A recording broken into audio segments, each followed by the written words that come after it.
Bien. Bueno, buenas tardes a todos y a todas. Gracias por acompañarnos en la Facultad de Derecho de la Universidad de Buenos Aires. En primer lugar, le vamos a agradecer a la carrera de especialización de Derechos y Políticas de Recursos Naturales de la Universidad de Buenos Aires y al Instituto Gioja por el espacio, también al Centro de Derecho Ambiental y al Seminario de Derecho Ambiental de la Universidad de Buenos Aires y a las organizaciones que nos acompañan, que son la Fundación Avina, Irradia Red y Ciudadanía Metropolitana. Una vez que finalice el encuentro, les vamos a compartir los links para que puedan ingresar a todos estos sitios y participar de los que gusten participar. Y previo a dar inicio a la jornada, le voy a dar la palabra al doctor Facundo Ríos para que nos pueda decir unas palabras sobre la situación actual de las universidades públicas en nuestro país. Bueno, muchísimas gracias a todos los que han venido, a los oradores principalmente, a las organizaciones que coorganizan con nosotros, y nos parecía que era prudente tomar algunas palabras respecto al veto que acabamos de tener en el Congreso de la Nación, una sesión que para nosotros es un paso atrás en la defensa de la universidad pública, que es un paso atrás en el desarrollo, que es un paso atrás para todos aquellos que tuvimos la oportunidad, tanto económica, pero también en las posibilidades que se nos podían generar en términos del desarrollo de nuestras carreras. La universidad pública siempre nos abrió la puerta, la universidad pública siempre fue ese espacio de crecimiento, esa oportunidad de igualación social. Estamos en una sociedad cada vez más desigual en la Argentina y este es un lugar que nos encuentra a todos, producto de que no solo la elegimos cuando no tenemos la oportunidad, sino también que la elegimos por su enorme calidad. Hace pocos días salieron nuevamente los rankings internacionales y la Universidad de Buenos Aires, particularmente la Facultad de Derecho, si no es la primera, siempre está en esos rankings respecto a las universidades iberoamericanas y dentro de los primeros 50 universidades en el mundo y lejos con los presupuestos que tiene la universidad respecto a estudiantes y respecto principalmente a lo que son presupuesto per cápita por cada uno de los estudiantes, por lo cual lo que nosotros vemos es que el presupuesto universitario está más que bien utilizado y entendemos que este desarrollo o esta situación se puede salvar de cualquier otra manera, que las discusiones de cómo mejorar nuestra universidad son absolutamente válidas, que las discusiones de tener un presupuesto fiscal y una situación fiscal saludable también es absolutamente válida, pero nunca puede ser a costa de los sueldos y los salarios no docentes y docentes de tu universidad. Nosotros somos una facultad que particularmente no vivimos del sueldo de la universidad, pero hay otros sectores que son muy difíciles y en este instituto donde cuesta tanto, a veces por ese sueldo tan lejano, sostener investigadores, nos parece que era prudente hacer unas menciones al respecto y de que cada uno desde su lugar, desde su pequeño granito de arena que pueda aportar, tratar de difundir la importancia que tiene la universidad pública, las oportunidades que nos da a cada uno y a cada docente, a cada no docente y a toda la sociedad en general, de poder desarrollarlas, nos parece absolutamente fundamental y es por eso que queríamos tomar unas palabras que no estaban previstas, pero sí institucionalmente de nuestra facultad, repudiar este voto que hubiese garantizado, aunque sea un piso mínimo, para poder seguir sosteniendo una universidad que ya le cuesta bastante con el presupuesto que tiene y que sus docentes hacen más que un sacrificio por venir a dar y seguir manteniendo los estándares de excelencia académica que esta universidad y que nuestro país merece por su historia. Así que gracias, Milagro, por las palabras. Disculpen salir un segundo de este tema, pero valía la pena hacer mención a este tema y ahora sí vamos a lo que nos compete, que son las jornadas. Perfecto. Bueno, en esta jornada nos vamos a proponer debatir y difundir el futuro de las ciudades en el camino hacia la sostenibilidad y en ese sentido vamos a tener a tres invitados. Muchas gracias por venir a los tres. En primer lugar voy a presentar a Florencia Rojas, que es licenciada en Ciencias Ambientales y licenciada en Higiene y Seguridad Laboral, recibida en la Universidad del Salvador en Buenos Aires y tiene un título de maestría MBA en Gestión de Recursos Naturales de la Universidad Técnica de Freiberg en Alemania. Comenzó su carrera profesional siendo consultora ambiental para industrias a partir del año 2006. En el año 2012 trabajó coordinando el programa GIRSU de la ex Secretaría de Ambiente y Desarrollo Sustentable de la Nación. En el año 2014 viajó a Alemania, en donde estuvo casi 5 años desarrollándose profesionalmente, participó de cursos de posgrados, trabajó en un proyecto de investigación sobre parques industriales verdes y continuó su educación universitaria. Desde finales del año 2018, luego de su regreso a Argentina, está trabajando en la Fundación Avina, coordinó la Agenda de Reciclaje Inclusivo en Argentina y actualmente coordina la Agenda de Economía Circular Inclusiva en distintos países de la región, con proyectos sobre ciudades sostenibles, economía circular, eficiencia de recursos, innovación tecnológica, impacto social y resiliencia. Además, lleva la coordinación de la agenda de biomas en el Gran Chaco Americano, acompañando acciones que vinculan la innovación, el desarrollo productivo y la conservación ambiental. Florencia además nos va a presentar el libro La ciudad como sistema, metabolismo, resiliencia y sustentabilidad, que es el segundo libro de la colección disruptiva creada por Irradia Red y Fundación Avina, que tiene como objetivo posicionar y visibilizar en productos editoriales los temas de interés sobre los que trabajan ambas organizaciones. En el libro participaron 11 autores que habitan 8 ciudades de Latinoamérica, trayendo sus voces y experiencias diversas en la construcción de entornos urbanos sostenibles. En ese marco, este libro aborda la resiliencia, sostenibilidad y el metabolismo urbano, y además busca vincular temas que hoy son muy relevantes para las agendas socioambientales y de los cuales no abunda bibliografía que los vincule. La propuesta del libro es entender que las ciudades son ecosistemas y que además pueden ser resilientes y sostenibles a través de una narrativa que vincule historia, presente y futuro de esta temática, oportunidades, una mirada regional y el repaso de algunos casos. Este libro lo pueden encontrar de forma virtual, que después ahora les vamos a compartir el link para... Bueno, Florencia, te damos la palabra para que... Bueno, muchas gracias. Buenas tardes para todos y todas. Gracias primero a Facundo por la invitación, al CEDAF, al Instituto Gioja. Un placer compartir con ustedes este espacio de diálogo. Dos palabras para quienes no conocen Fundación Avina. Fundación Avina es una organización del sur global que tenemos presencia en toda Latinoamérica. Estamos expandiéndonos en África y llegando a Asia también, que promovemos el desarrollo sostenible a partir de procesos colaborativos para generar impactos sistémicos. Y en el marco de esa misión que tenemos, acompañamos diversas agendas que son de interés, sobre todo vinculadas a los objetivos del desarrollo sostenible, y una de ellas es la agenda de ciudades bajo el paraguas de economía circular e inclusiva. La verdad que para mí es un placer tener la oportunidad de presentar este libro, que nada, a nivel personal era un sueño poder escribirlo, y fue todo un desafío a nivel profesional. Está Ezequiel de Irradia Red, que es el editor del libro y que acompañó todo el desarrollo de esta publicación, y el desafío fue trabajar con 11 autores, con 11 personas que tienen distintas ideas, que habitan distintos contextos en la región y que trajeron mucha riqueza para aportar a esta publicación. Les voy a contar un poco el contenido, a ver si lo siento como para bajarlo. Todo lo que generamos en Avina es de descarga libre y gratuita. El libro está a disposición en la biblioteca de Avina, en avina.net, y lo pueden descargar y leer de ahí. Tiene 4 partes. La primera es sobre la que voy a hablar un poco más en profundidad, que habla sobre el marco conceptual, qué es metabolismo, qué es una ciudad, qué es metabolismo, qué es sustentabilidad y qué es resiliencia en el marco de las ciudades sostenibles.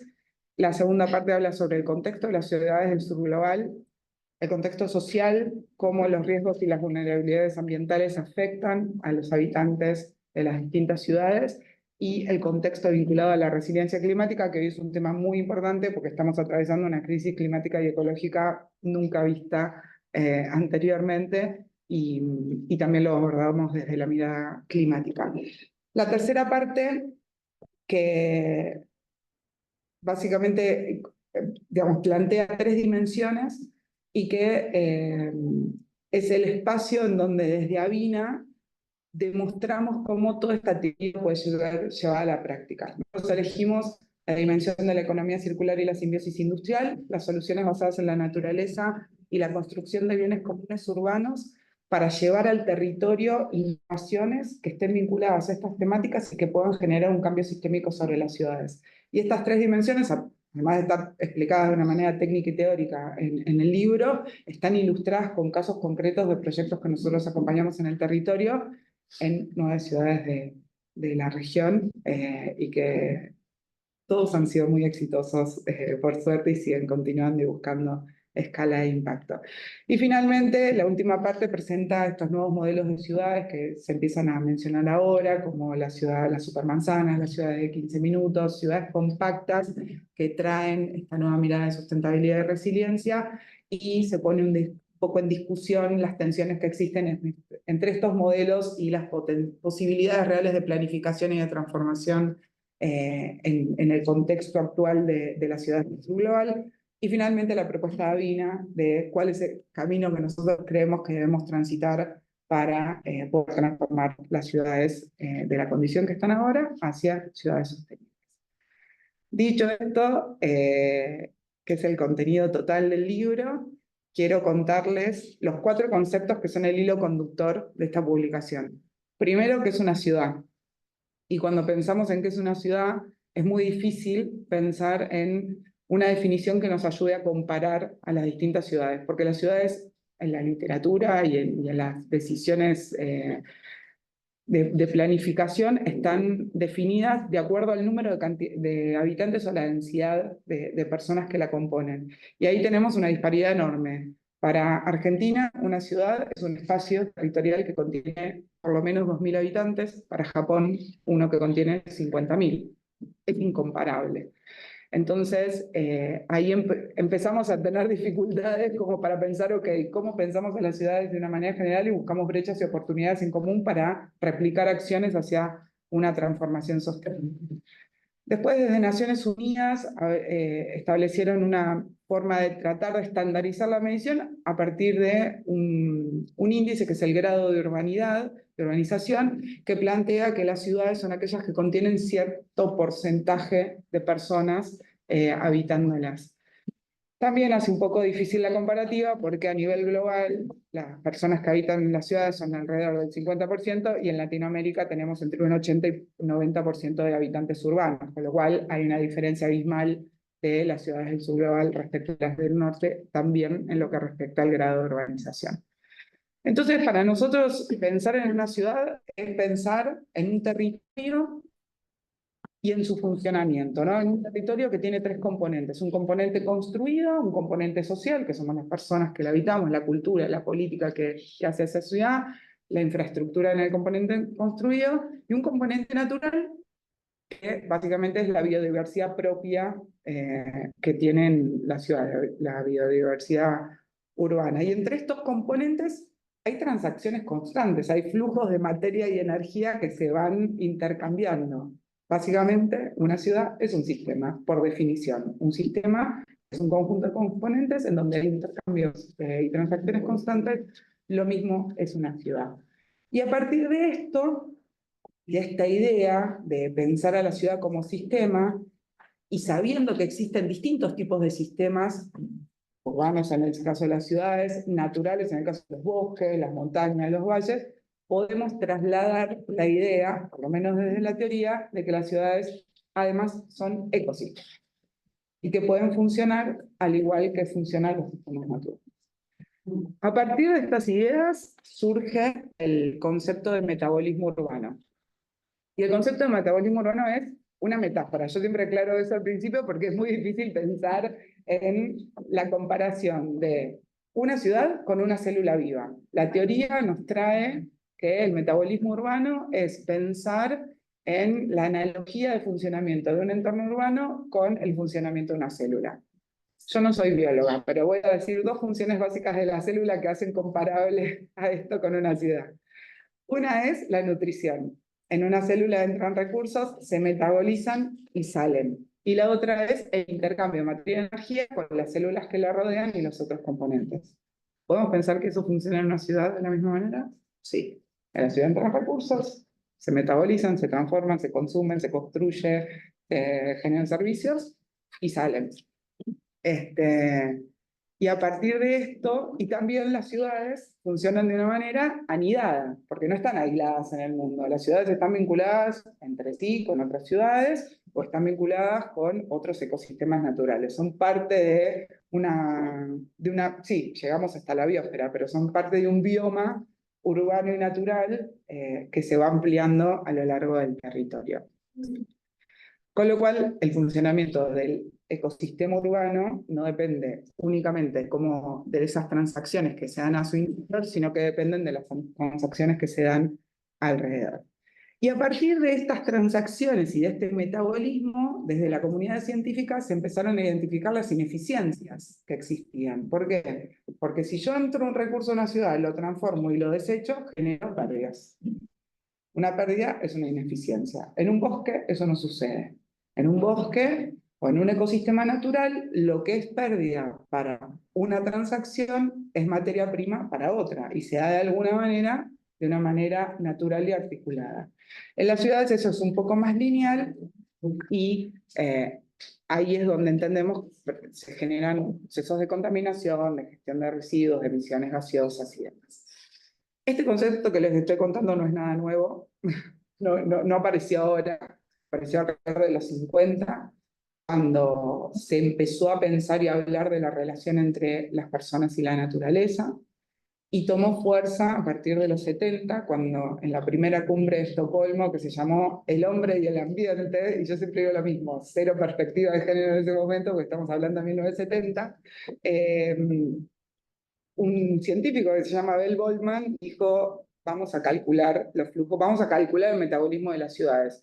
La agenda política ambiental se está poniendo en escena, vamos a profundizar esto y calcular cómo son esos flujos de materia y energía, y en los 80 se desarrolló toda la matemática para esto, para pensar una planificación urbana que imite el funcionamiento de la naturaleza.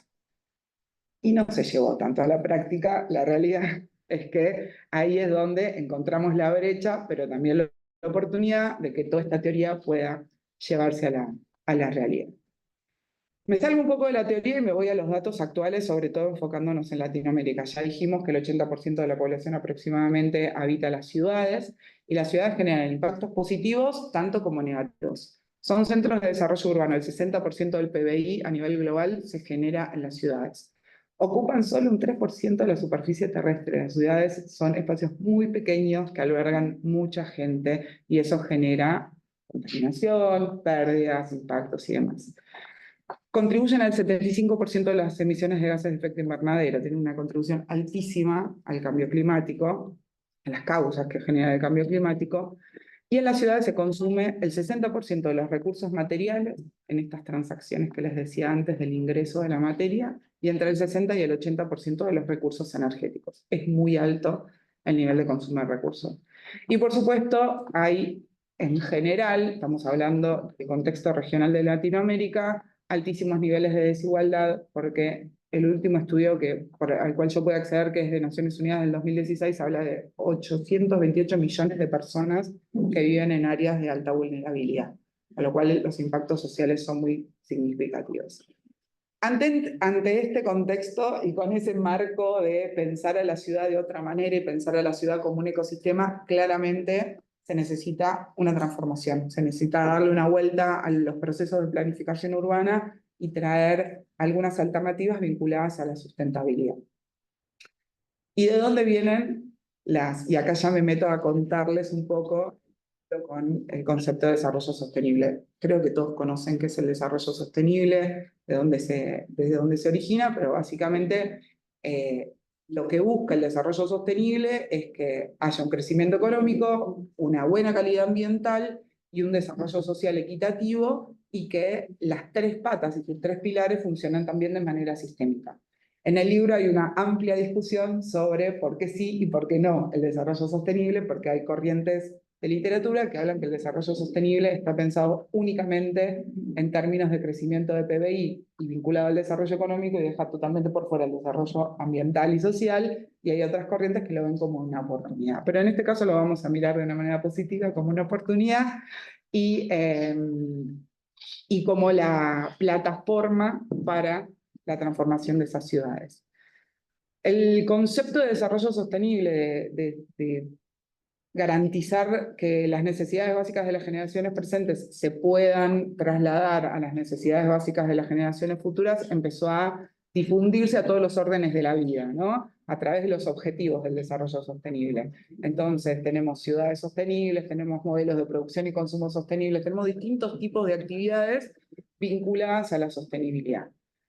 En lo que respecta a las ciudades, lo primero que existieron fueron los principios de sostenibilidad de las ciudades. Un día Naciones Unidas en Australia hizo una convención y le dijo a 40 científicos que escriban 10 principios vinculados a los 3 pilares de la sostenibilidad, perdón. Y los científicos terminaron concluyendo que las ciudades tienen que imitar el funcionamiento de la naturaleza para poder generar ese cambio y esa transición.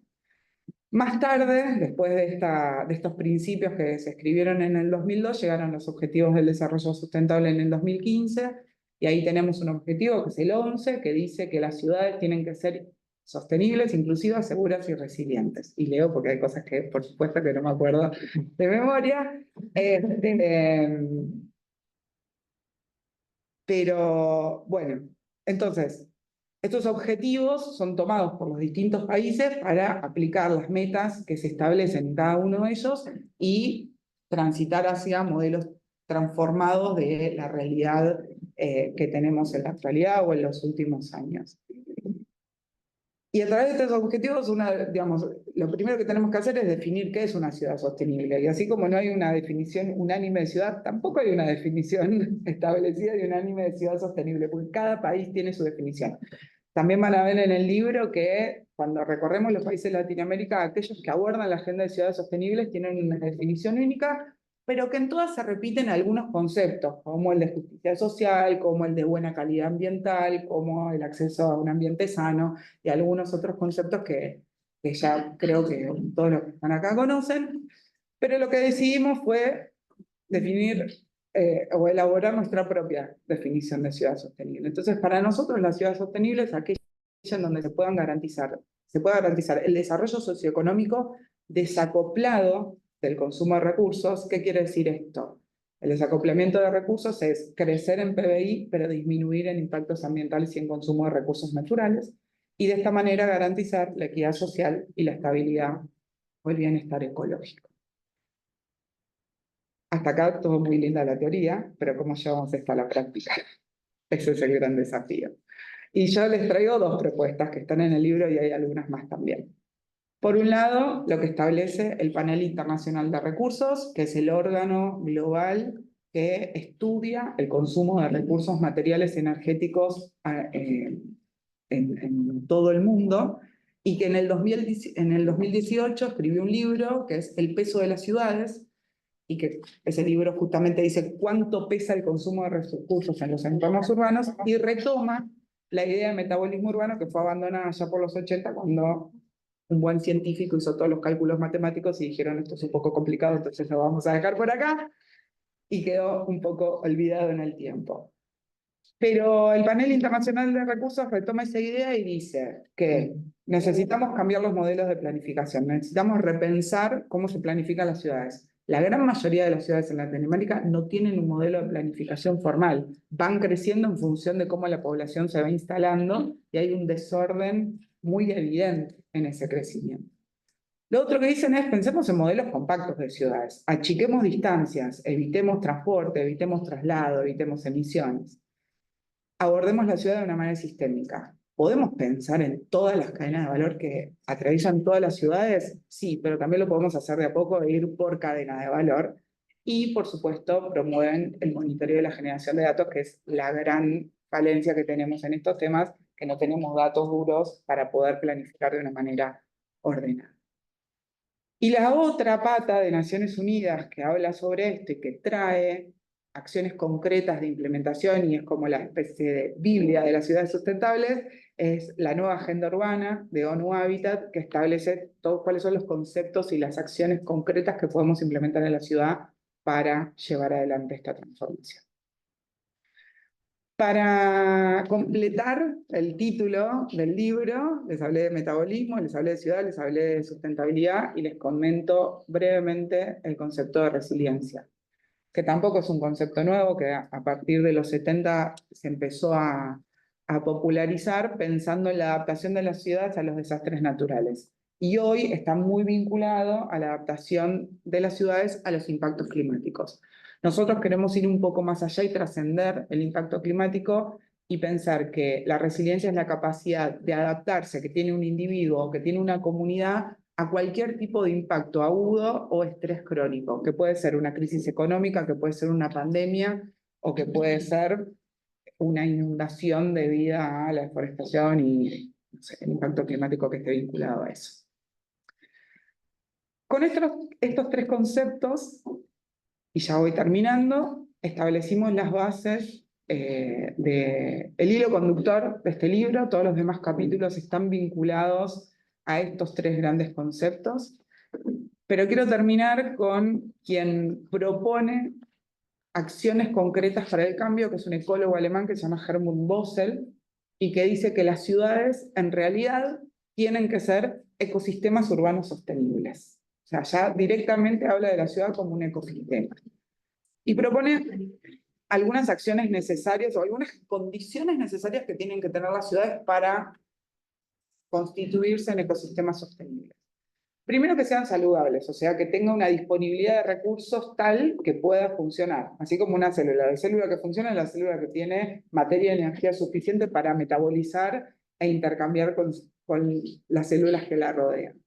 Que no se generen desechos, que sean persistentes a los impactos y que sean adaptables. Acá está el concepto de resiliencia bien especificado. Y que sean flexibles, que sean descentralizadas, que funcionen de manera anidada, que funcionen en colaboración con los sistemas que la rodean, con las otras ciudades y los ecosistemas naturales que conforman ese bioma urbano natural. ¿Cómo podemos hacer para construir estos ecosistemas? Ya lo dije, ciudades compactas. La participación ciudadana es fundamental porque la gente sí tiene que apropiar de esta idea, porque si no es muy difícil que se acepte después a nivel comunidad.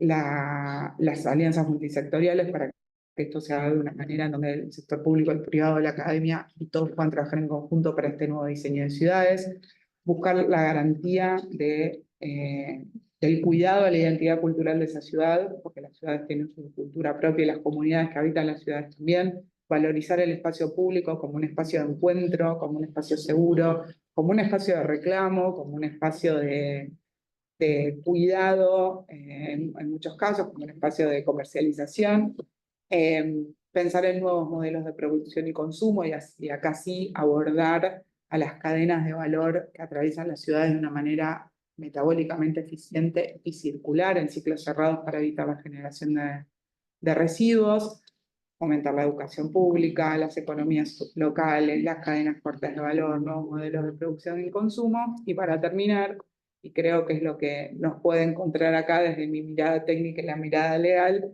es fundamental trabajar con gobiernos locales para generar normativa, para generar política pública y para poder generar incidencia.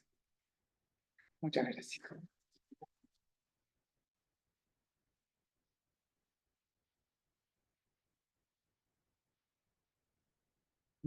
Bueno, muchas gracias, Florencia. Ahora le vamos a dar la palabra a nuestro segundo invitado, que es Claudio Aguiliaro, que lo vamos a presentar primero, que cursó estudios de ciencia política, completó estudios universitarios en gestión y desarrollo local en las universidades KS y UPAS, y el curso de posgrado en gestión y políticas metropolitanas en Flaxo. Es docente de la materia Gobierno Local en la carrera de Ciencias Políticas de la Universidad de Buenos Aires. En el año 2016 y 2017 se desempeñó como asesor de la Secretaría Ejecutiva de la Comisión Consultiva para el Área Metropolitana de Buenos Aires del Ministerio del Interior. En el año 2020 y en el año 2021 fue director general de Asuntos Metropolitanos de la Legislatura de la Ciudad, desde donde coordinó la edición del libro El Horizonte Metropolitano, y desde el año 2018 es fundador y presidente de Ciudadanía Metropolitana. Bueno, Claudio, te damos la palabra y muchas gracias también por acompañarnos. No, gracias a ustedes, gracias por convocarnos y más que nada por juntarnos, ¿no? Así que la verdad que es un gusto grande estar acá y además agradecerle a Florencia que me ahorró gran parte de la introducción que iba a hacer sobre el tema de ciudades. Lo hizo obviamente mucho mejor que yo porque tiene un conocimiento específico. Como ustedes saben, el tema nuestro, me refiero a nuestra asociación, es el tema de áreas metropolitanas. Está bien. Bueno. Nosotros desde Ciudadanía Metropolitana, a finales de 2022, comenzamos un trabajo sobre, digamos, un reporte de todo este tema que hablaba Florencia, que es tratar de identificar de qué manera se gobernaban las áreas metropolitanas. Y entendiendo por áreas metropolitanas lo que ella de alguna manera planteó como ciudad, ¿no? O sea, esos grandes aglomerados urbanos que hoy están compuestos de acuerdo a la definición de ONU por una ciudad central o varias ciudades centrales, muchas ciudades periféricas, el entorno periurbano y también el entorno rural, ¿no? O sea, ese ecosistema del que vos hablabas es un poco la definición más aceptada. Tampoco hay, igual que lo que vos bien planteabas, digamos, una definición única del tema de áreas metropolitanas, pero en general la mayoría adherimos a esta declaración, a esta definición, perdón, de ONU Habitat. Y nosotros nos pusimos a tratar de investigar en 2022 el por qué teníamos en Argentina, a diferencia de lo que pasa en América Latina, un escaso desarrollo de institucionalidad en estas áreas metropolitanas, ¿no? O sea, tendíamos a quedarnos en una mirada sobre lo que eran ciudades desde un punto de vista de finales del siglo XIX y no entendíamos esta realidad que representan hoy las áreas metropolitanas, pese a haber tenido en Buenos Aires la primera área metropolitana del hemisferio sur ya desde comienzos de los años 1900. Entonces, tratamos de ver de qué manera se daban las relaciones de gobierno en estas áreas y un poco lo que yo les voy a presentar es el trabajo o algunas líneas de trabajo que fuimos desarrollando en función a esta investigación que ya lleva más de 20 meses y que esperamos presentar en los próximos 2 meses.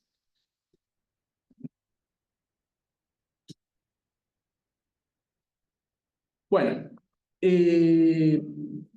nosotros partíamos de dos cuestiones, algunas de las que ya mencionó Florencia. La primera es la mirada ecosistémica sobre las áreas y la segunda es la noción de gobernanza, que sin referirla de esa manera, vos también al final hiciste alusión a la gobernanza. O sea, no hablamos de gobernabilidad, sino que también incorporamos a los actores no gubernamentales, que es esto que vos planteabas, o sea, la mirada de la sociedad civil en términos de lo que es la gobernanza de estos grandes espacios metropolitanos, porque lo metropolitano, digamos, no reconoce esas fronteras jurídicas o administrativas, ¿no? Y sin una coordinación metropolitana no se solucionan los retos ambientales que tenemos hoy, precisamente porque hablamos de ecosistema, ¿no? O sea, no tiene impacto que yo prohíba, por ejemplo, las construcciones en el piedemonte de Yerbabuena cuando Seville Redondo, que es la comuna de al lado, no los prohíbe, porque la construcción se corre y el efecto termina siendo el mismo. O sea, no tiene sentido que tengamos un código de ordenamiento urbano modelo en San Salvador de Jujuy si en Yala y en Palpaná no tenemos normas de ordenamiento urbano. O si un municipio separa residuos y tiene un programa fabuloso en ese sentido y el de al lado no lo hace. Bueno, y esta es un poco la realidad que nosotros nos pretendíamos investigar a través de este proceso. Voy a complementar, voy a complementar algunos de los datos también que planteó Florencia en cuanto a la población urbana para que tengamos una idea de lo que pasa en Argentina, ¿no? En Argentina tenemos 2.304 gobiernos locales. Esto es tanto gobiernos municipales como gobiernos sin categoría municipal, o sea, comunas. En general, en Argentina lo que tenemos es una tendencia al inframunicipalismo. Más de la mitad de esos 2.304 son gobiernos locales que tienen menos de 2.000 habitantes y el 70% de esos 2.304 tienen menos de 10.000 habitantes, ¿no? Entonces, esto es un elemento que después vamos a tener que considerar también en términos de la gobernanza, porque eso nos marca algunas limitaciones en términos de la gestión. El 92% de la población de Argentina es población urbana, somos el país más urbano de América Latina, que es a su vez, como vos bien dijiste, el continente más urbano, con más del 80% de la población, y acá son algunos datos que nosotros queríamos focalizar en relación al estudio para que le demos importancia. El 65% de la población de Argentina vive en áreas metropolitanas, más de 30 millones, de acuerdo al censo de 2022, de argentinos viven en áreas metropolitanas. Tenemos más de 15 áreas metropolitanas que tienen más de 300.000 habitantes y aproximadamente más del 15% de esos 2.304 gobiernos locales están involucrados en un área metropolitana, o sea que debieran ir pensando en algún sistema de cooperación para llevar adelante la gestión. Una cuestión más que quiero decir en relación a esto, y que lo mencioné de pasada, que tenía que ver con esta tendencia al inframunicipalismo. Uno de los datos que nos llama la atención del censo 2022 es que las áreas metropolitanas siguen creciendo, pero no crecen las ciudades centrales en la misma proporción que los anillos o las periferias de las áreas metropolitanas. O sea, mientras las ciudades centrales crecen menos del 10-12%, que es el promedio de crecimiento intercensal, los distintos anillos de las áreas metropolitanas crecen hasta, en algunos casos, hasta el 60% de forma intercensal. O sea, ustedes, si vamos al caso de Rosario, por ejemplo, Rosario crece 9% intercensalmente, y hay dos localidades, una que seguramente muchos escucharon, que es Funes, porque tiene su residencia cuando viene a Argentina Messi. Funes creció un 64%, pero la localidad de al lado, que producto de la gentrificación de Rosario recibe sobre todo a población pobre, que es Roldán, crece un 120% intercensalmente.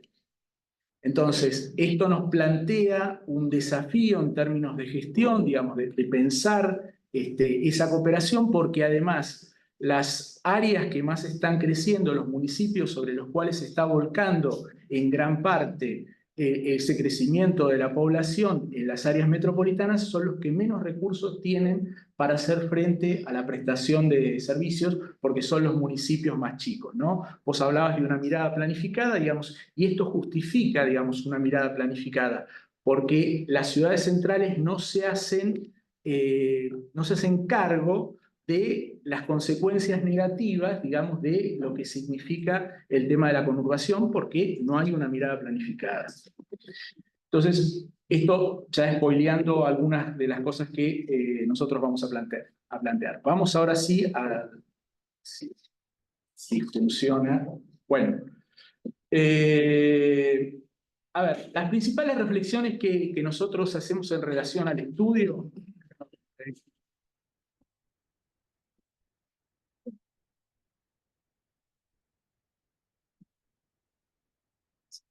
Bueno, no lo sé. Sí, si podés, porque yo... A ver, las principales reflexiones que nosotros queremos comentar con ustedes en relación a nuestra investigación... Es esta, ¿no? Es esa, exactamente. Y no la toco más porque si no la... Ahí está.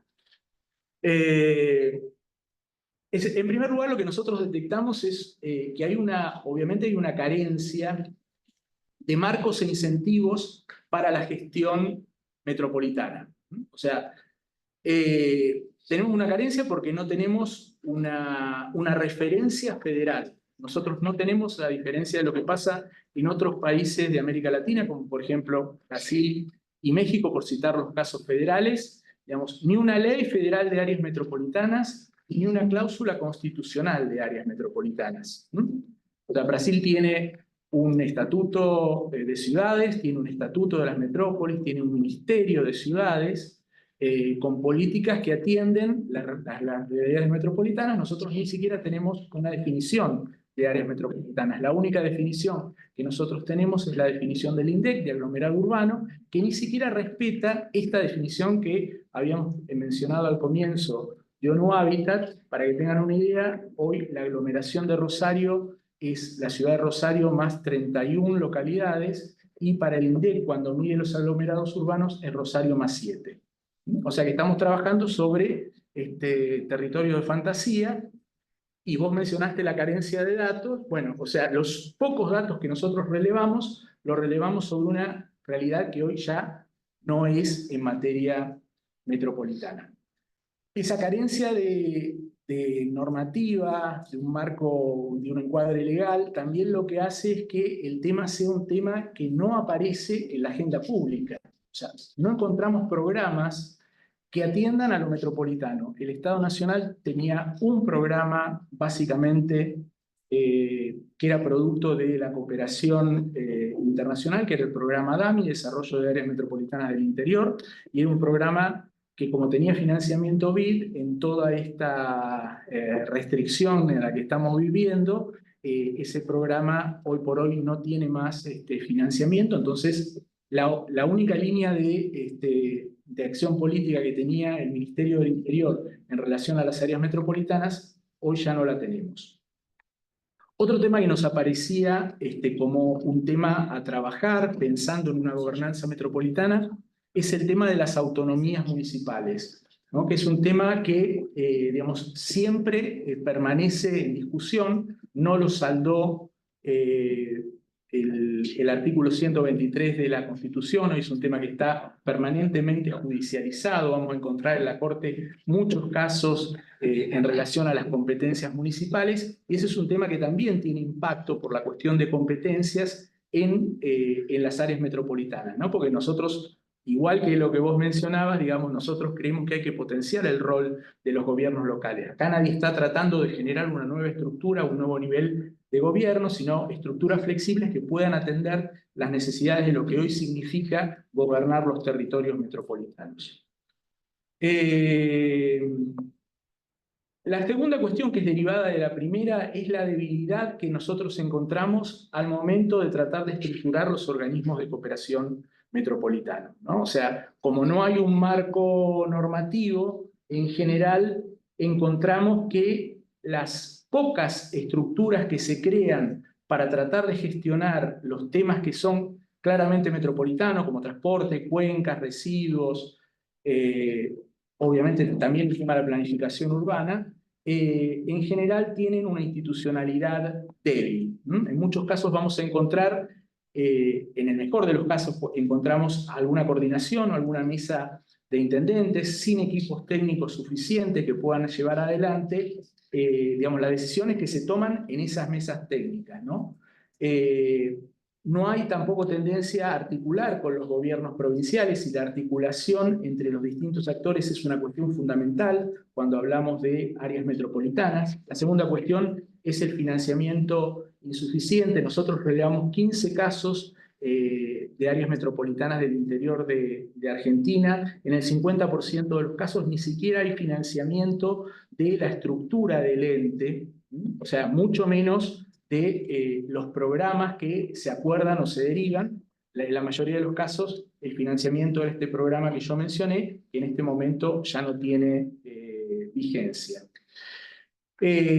La tercera cuestión sobre la que nosotros hacíamos eje, y que vos la mencionaste también, es la importancia de la participación ciudadana en estos procesos. Bueno, acá sucede algo parecido en los casos que nosotros relevamos en relación a lo que pasaba con el tema del financiamiento, ¿no? La participación ciudadana otorga legitimidad. Ustedes piensen que estos espacios no se votan, entonces la participación de los actores de la sociedad civil legitima la institucionalidad metropolitana, ¿no? Por eso también es importante. En la mitad de los casos no está previsto la participación de la ciudadanía a través de instrumentos de participación ciudadana. En los pocos casos que hay, operan en los niveles más bajos de participación, o sea, como consulta o como información, no operan como decisión y control, salvo en algunos casos que, digamos, dependieron de la decisión de los actores institucionales de turno. O sea, no está reglamentado, en algunos casos se habilitó, pero como una concesión que no genera antecedente.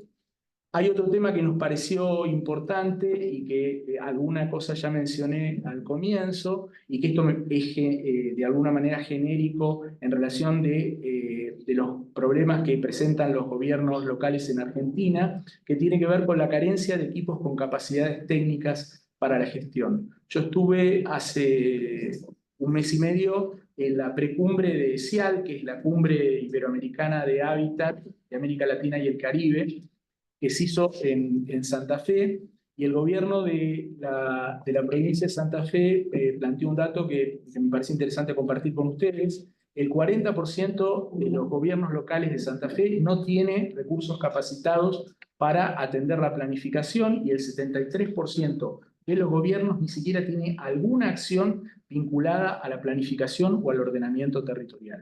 Ellos están trabajando en este momento en una capacitación con los colegios de arquitectura de la provincia, pero esto es un tema que se traspola al resto de las provincias, digamos, en los mismos porcentajes, y digamos, es un tema que nosotros tenemos que tratar de salvar si queremos pensar en modelos de gobernanza efectiva del territorio. Y el último tema sobre los cuales nosotros queremos puntualizar es algo que vos también ya mencionaste, y es el tema de la carencia de datos. O sea, no se puede gobernar sin datos, no hay datos de ciudades, mucho menos hay datos de áreas metropolitanas. O sea, porque digamos, el único dato, que es el que yo mencioné del INDEC, en realidad, como toma recortes a veces que son muy específicos, ni siquiera sumando los datos de gobiernos locales nos puede arrimar un dato sobre algunas de las áreas metropolitanas del interior del país. Y esto tiene un impacto tremendo. Yo les comenté el caso de Roldán, que creció un 115% intercensalmente. Bueno, el hecho de no tener los datos del INDEC, recién ahora los tienen, hizo que ellos con 36.000 habitantes, durante los 2 años, entre 2020 y 2022, siguieron cobrando la coparticipación secundaria por 14. Con un dato adicional, que seguramente vos lo compartís, el crecimiento de la mancha es aproximadamente 3 veces más que el crecimiento de la población. Como nosotros tenemos, como vos bien dijiste, un crecimiento de la mancha que no se da en densidad, sino que se da en extensión, la ocupación del territorio es mucho más comprensiva, mucho más abarcativa, y los servicios que tienen que darse desde el municipio, por ejemplo, el servicio de transporte, tiene que recorrer esta vez, digamos, una superficie que es 6 veces la superficie original con el mismo porcentaje de presupuesto, ¿no? Entonces, ese es un tema que a veces no reparamos en la importancia de los datos. 2 cuestiones que quiero dejar del estudio, digamos, para tratar de mostrar un vaso medio lleno, ¿no? Para que no nos vayamos deprimidos del todo. Más allá de estos problemas que nosotros encontramos al momento de tratar de encuadrar las experiencias metropolitanas en Argentina, vemos que hay un creciente número de arreglos metropolitanos, ¿no? Hoy tenemos aproximadamente 20 arreglos metropolitanos en Argentina, y a su vez lo que vemos es que los arreglos consolidados van sumando mayor cantidad de gobiernos locales, ¿no? O sea, Rosario pasó de 26 a 32 gobiernos locales en los últimos 2 años, Córdoba de 9 a 16, y Jujuy de 3 a 5, o sea que hay una noción de que es necesario empezar a pensar el territorio en común. Y la segunda cuestión que quiero dejar sobre la mesa es, digamos, nosotros tenemos en Argentina una vieja tradición de estudios urbanos, que creo que eso también es un activo al momento de tratar de dar una respuesta técnica a los desafíos que presentan las áreas metropolitanas. Para finalizar, lo último, si puedo, no sé, voy a hacer cualquier cosa. Ahí está. Bueno, dos reflexiones para el final. La primera es, que vos también lo mencionaste, la necesidad de generar marcos normativos, ¿no? O sea, nosotros no tenemos no tenemos otra opción y desde un colectivo de organizaciones lo que estamos trabajando es en poner en agenda el tema metropolitano y desde el año pasado empezamos un proceso que terminó a finales del año pasado presentando junto a legisladores nacionales un proyecto de ley marco federal, una ley de presupuestos mínimos como la ley ambiental, porque la competencia claramente es una competencia de las provincias, pero presentamos una ley de presupuestos mínimos metropolitana que va a empezar a ser tratada la semana que viene en la Comisión de Vivienda y en la Comisión de Asuntos Municipales. Creo que junto con la ley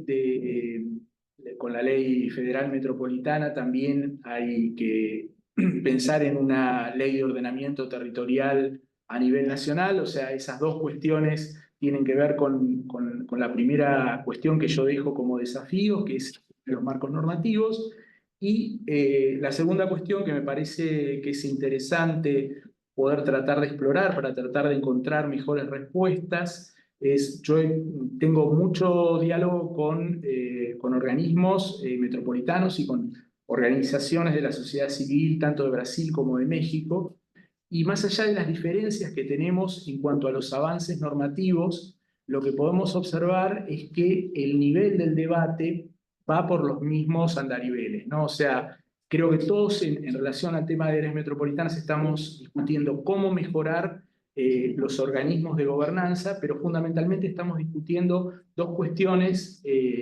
Una tiene que ver con el financiamiento. México tenía un fondo federal metropolitano que fue suprimido cuando Andrés AMLO llegó al poder.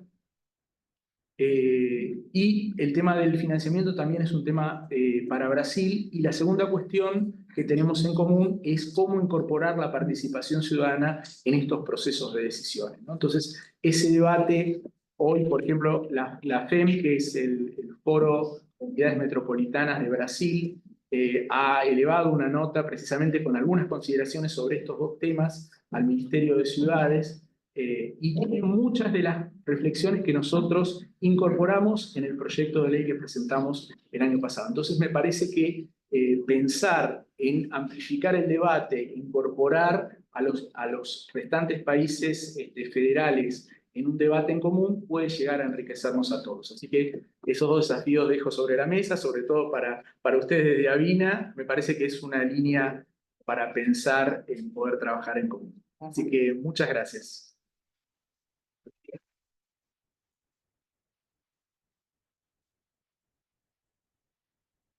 Bueno, muchas gracias, Claudio, y también aprovechamos para agradecer la presencia del titular de jefe de cátedra de nuestra Casa de Estudios, el doctor Jorge Rojas, y también la presencia de Ezequiel Berta de Irradia Red. Y ahora sí vamos a presentar a nuestra última invitada, que es la doctora Andrea Frascarelli, que es abogada recibida en la Universidad de Buenos Aires con especialización en energía y derecho de los recursos naturales, y es profesora de la materia de Derecho Ambiental y del Espacio Urbano, codirectora del programa UANEX Eco Derecho Verde del CEDAW. Bueno, muchas gracias, Andrea. Bueno, gracias a ustedes por la invitación, gracias Facundo y a los otros dos oradores, estuvieron impresionantes.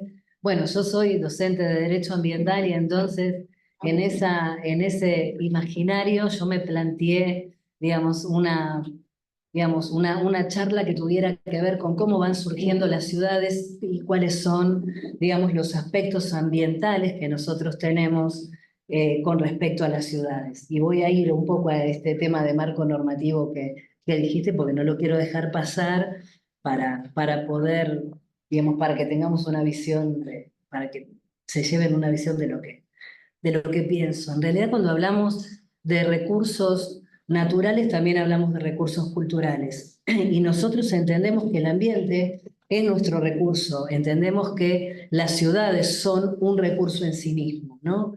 Y lo que nos plantean, como decías hace un rato, son desafíos para poder lograr los equilibrios que necesitan estas ciudades para compasar los diferentes momentos políticos, económicos, sociales que se van... no sé qué es. ¿Estoy bien? Sí, sí. Bien. Es muy poquito lo que puse en las filmeras como para no interrumpir el diálogo. Entonces, estos momentos y estos acompasamientos, digamos, tienen que ser tendientes al desarrollo sustentable. Más o menos lo que estuvimos hablando, creo que hablamos los tres de lo mismo en ese sentido. Saskia Sassen dice que las ciudades funcionan como catalizadores sociales, ¿no? Porque son estos instrumentos, estos estimuladores de desarrollos sociales, como nuestras enzimas. Cuando vos hablabas de las células, yo decía, mirá, son, digamos, las sociedades y las ciudades son esas enzimas que van procesando estos motores de desarrollo que producen las ciudades. Entonces, cuando hablamos de grandes ciudades, en realidad nosotros nos lo planteamos como espacios estratégicos donde se desarrollan el trabajo, ¿no? Donde se desarrollan digamos, estas comunidades, donde se desarrollan estas identidades que van a ser además translocales. Entonces, estos procesos de crecimiento económico que genera el trabajo, de crecimiento económico, de crecimiento financiero, van dando lugar a nuevas centralidades que producen expulsiones migratorias, ¿no? Procesos migratorios hacia la periferia. El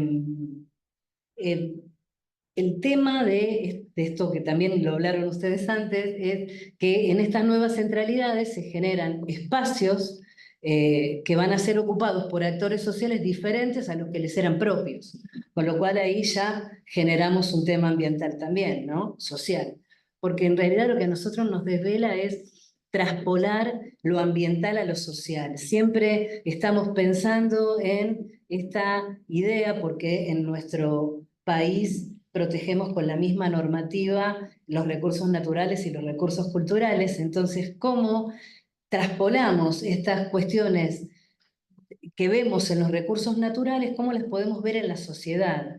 Siempre hablamos con los alumnos nuestros de, bueno, ¿cuáles son los recursos culturales que tenemos en las ciudades? Porque digamos, en la naturaleza es fácil, porque en los ambientes rurales vos ves un río, ves una montaña, ¿no? Pero en las ciudades vos ves una bicisenda, ves un metrobús, ves la luminaria, ¿no? Ves los contenedores. Entonces, ¿cómo interpretamos que esos son nuestros recursos, ¿no? Y cómo los hacemos jugar?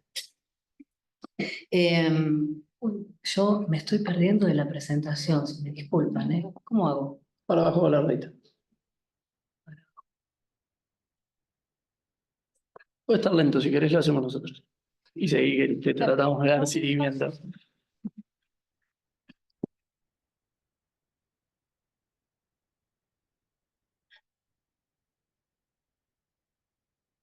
Bueno, Dale, vos seguí que no nosotros importa. seguimos. En definitiva, la idea de la globalización, que por supuesto también se refirieron ustedes, implica que veamos al ambiente como un sistema jurídico extendido, ¿no? Como un sistema jurídico complejo, donde este abandono de lugares y esta competencia, quizá también por la ocupación, va generando este proceso que se llama, al que le llamamos conurbación, que no es otra cosa que la fusión de áreas periféricas de grandes ciudades, de pueblos grandes o pueblos pequeños fusionados, generando grandes áreas también policéntricas.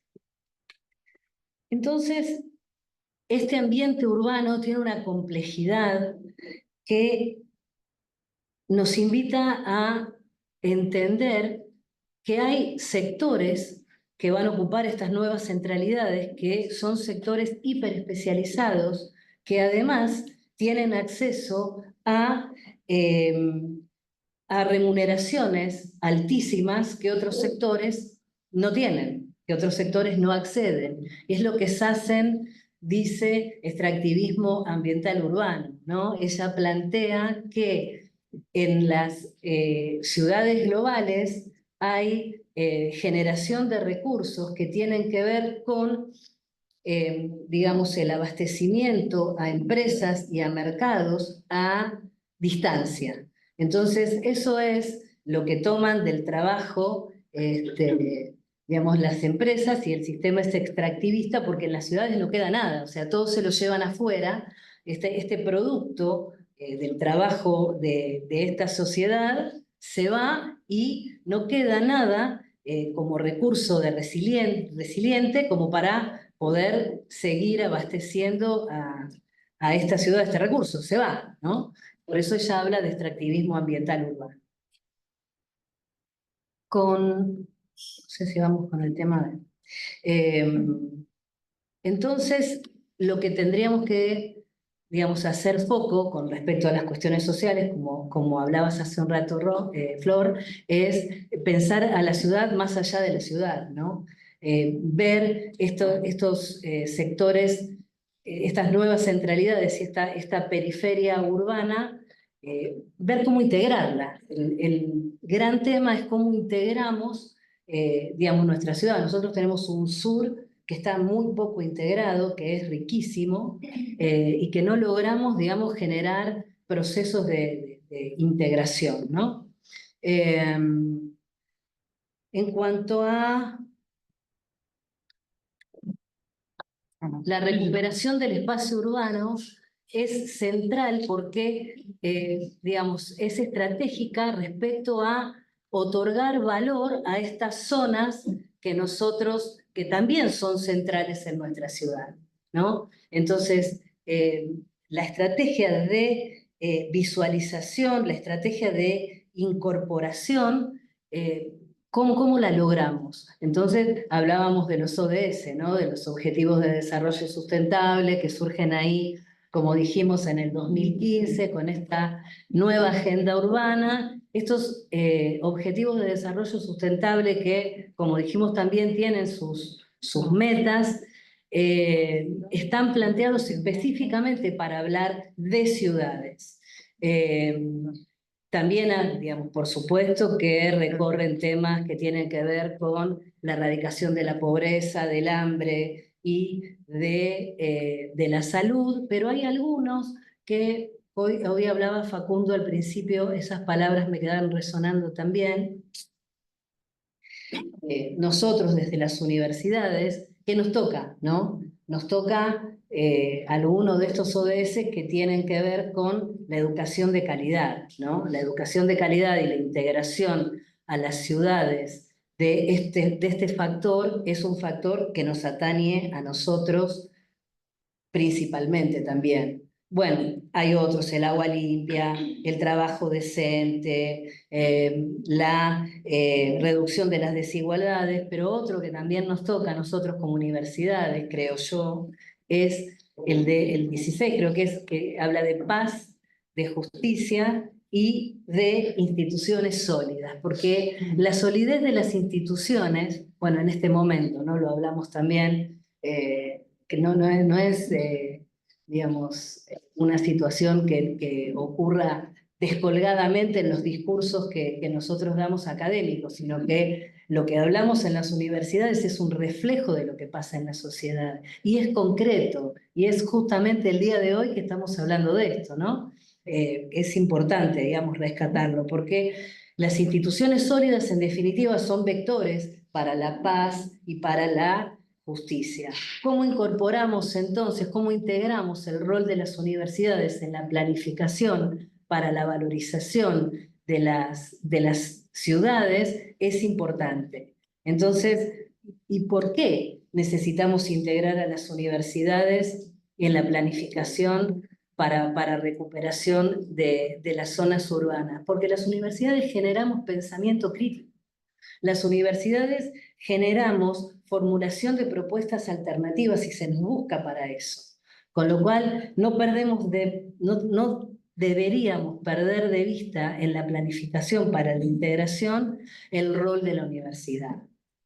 Quiero hacer un minuto de stop en, digamos, lo que tenía planificado para hablar del esquema normativo nuestro en Argentina. Nosotros somos una república con provincias autónomas, y eso, a partir de la reforma del año 94, se crea un nuevo estatus jurídico que son las normas de presupuestos mínimos, que son, yo digo, la gran avenida que cruza, que interviene toda la nación, entonces, digamos, es aplicable para todos sin violar las autonomías, digamos, conforme al artículo 124. Pero también, digamos, tenemos recursos de inconstitucionalidad por normas de presupuestos mínimos. Entonces, el tema del federalismo ambiental, ¿no? De cómo discutimos los temas de ambiente de forma federal, cómo nos sentamos, cómo los gobernadores se sientan, cómo miramos nuestra república, ¿no? Integrando las provincias, entendiendo que los recursos caen donde caen, ¿no? Y muchas veces incluso los usamos de límite. Nosotros tenemos límites entre provincias, ríos, con números. Río Tercero, Río Cuarto, ¿no? Que van delimitando provincias o los límites son por las altas cumbres. Entonces, ahí tenemos un problema con Salta por una cuestión de cultivos que se han corrido un poquitito los límites, el tema de los recursos naturales y este reconocimiento que hace nuestra Constitución en el 94 al dominio originario de las provincias tiene que ver con esto, que el dominio ocurre en el lugar en que se encuentra, ¿no? Y entonces, bueno, tenemos una república diversa, una república que tiene, digamos, a lo mejor no es políticamente correcto decirlo, pero tiene provincias ricas y provincias pobres, más allá de la gestión de los recursos que se puedan hacer, y tenemos que ver los factores sociales que intervienen en todas estas cuestiones, ¿no? Porque en realidad nosotros apuntamos a esto, ¿no? Nos importan la réplica en las cuestiones sociales del tema de los recursos. Entonces, a lo mejor, digamos, yo creo que faltan normas de presupuestos mínimos. Cuando discuto con colegas me dicen, no, hay muchas. Bueno, yo creo que hay materias que sí deberían estar, digamos, en agenda de una norma de presupuestos mínimos, pero después tenemos los problemas del financiamiento, tenemos los problemas de las discusiones, tenemos el problema de los acuerdos en realidad, ¿no? Que surgen a partir de las desigualdades. Y como última reflexión, quisiera hablar un poco del artículo 41, que tiene mi corazón, y decir que en nuestra república el ambiente está planteado como un ambiente sano, equilibrado, apto para el desarrollo humano y para que las actividades productivas satisfagan las necesidades de las generaciones presentes sin comprometer la satisfacción de las generaciones futuras. Y entonces, planificar la recuperación de las ciudades involucra no solamente cuestiones de urbanismo, de arquitectura, de política, de economía, sino desde el punto de vista del ambiente, ver esta realidad, hacer foco en estas realidades zonales, ¿no? Y ver, comprometernos con estas que nosotros en algún momento llamamos barreras ambientales para transformarlas en puentes y poder tener real y concretamente una ciudad sana, una ciudad desarrollada, una ciudad integrada, ¿no? Que es a lo que tendemos y por lo que ustedes trabajan. Así que bueno.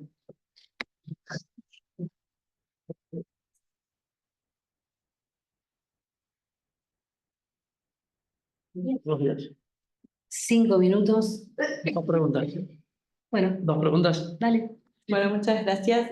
Y ahora, bueno, solamente 2 preguntas, si alguno nos quiere preguntar algo o alguna cuestión que quieran debatir. Tanto. Tengo una. Hay medición de la calidad del aire a nivel nacional y Ciudad de Buenos Aires. Veo que hay algunos equipos instalados, pero no creo que tengan mucho mantenimiento. No sé si tienen conocimiento de eso. A ver, hasta donde yo conozco, sí hay estaciones de monitoreo fijas y móviles en la ciudad de Buenos Aires. Hay normativa que regula la necesidad de medir, eso en la ciudad existe. no te puedo garantizar de que todas estén funcionando porque no soy parte del gobierno de la ciudad, así que lo desconozco. Pero sí sé que en algún momento, por lo menos, funcionaban y existieron. Sí, funciona. Ok. Yo todos los días hay. Sí, hay mediciones. El gran tema es que no sean cuestiones formales, ¿no? El gran tema es que sean cuestiones prácticas, que realmente ¿Qué al uso se le pueblo... da? El tema es ese, ¿qué uso se le da al dato que genera la medición? Porque nosotros tenemos monitoreos de emisiones móviles, ¿no? Entonces vas siguiendo los colectivos, midiendo. ¿Qué haces con esa generación de datos? Hay una carencia enorme de datos, pero hay, por otro lado, mucha generación que queda guardada sin socializar. No sin procesar, sin socializar, sin generar acuerdos multisectoriales que permitan hacer algo concreto con esos datos. Entonces me parece que ahí está el valor de la generación de datos. No sé, yo no lo sé. No funcionan directamente. No, están ahí estimadas, tienen un tipo de mantenimiento, hay un tipo de control. Hay una en Córdoba y allá, sí, por ahí cerca. Porque el gran tema es, como decía él, ¿qué hacemos con el dato? ¿No? ¿Qué hacemos con el dato? Y si no tenemos un marco normativo que oriente, digamos, a volcar a la sociedad ese dato, digamos, la ejecución de políticas que tengan que ver con ese dato. Algo que es fácil, hoy se compra un aparato chiquito y uno con una bicicleta lo va por la ciudad y eso se descarga una aplicación y después, bueno, hay que hacer un proceso. Es algo que no es... En otros países existen, se hacen, digamos, no es algo demasiado, claro, no es algo demasiado caótico ni complejo, pero sí me parece que la gestión del dato es el paso siguiente y es la necesidad. Y ahí, por ahí con el disparador que traes vos del control de las emisiones, una de las cosas que yo pensaba mientras los escuchaba a los dos es, los recursos tienen un dueño porque los dueños son las provincias, pero la contaminación y el impacto negativo no. Y no tiene un límite tampoco, porque si vos te pasaste un poquito el límite, lo decías en Salta, del cultivo y generaste un impacto en el de al lado, ese límite es invisible. La contaminación se mueve por el aire, se mueve por el suelo, se mueve por el agua. En realidad los países son responsables, lo dicen los principios del derecho ambiental en la Ley General del Ambiente. Sí, no, a lo que voy. Principio de solidaridad. Hay. Digamos, Sí, a lo que voy tema es que no tiene un límite físico, no tiene un límite físico de que digas, bueno, mi contaminación llega hasta acá. Entonces ese es el gran problema, por eso hay que pensarlo todo de manera sistémica. Exacto, por eso hay que pensarlo de manera sistémica y en las áreas metropolitanas de manera articulada, porque obviamente calidad de aire... No, y es más, es tan así de que los límites son difusos en las áreas metropolitanas, que vos vas tomando determinados servicios, por ejemplo, el límite de un área metropolitana para una cuestión ambiental es uno, para una cuestión de transporte el otro, para Cuenca es otro. Lo vemos acá con el tema del Matanza Riachuelo. O sea, Matanza Riachuelo es la ciudad más 14 municipios.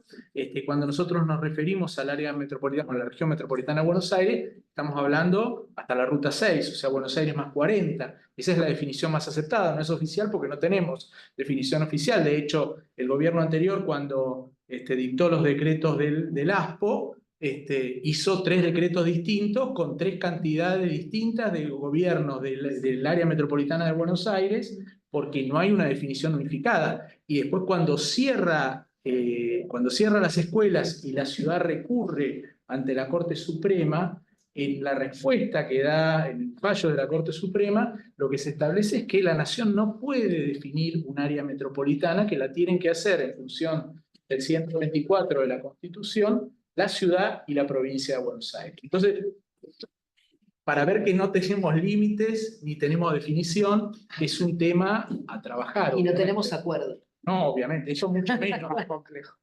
Ese es el gran problema. Bueno, muchas gracias por tu pregunta. No sé si alguien más quiere preguntar algo.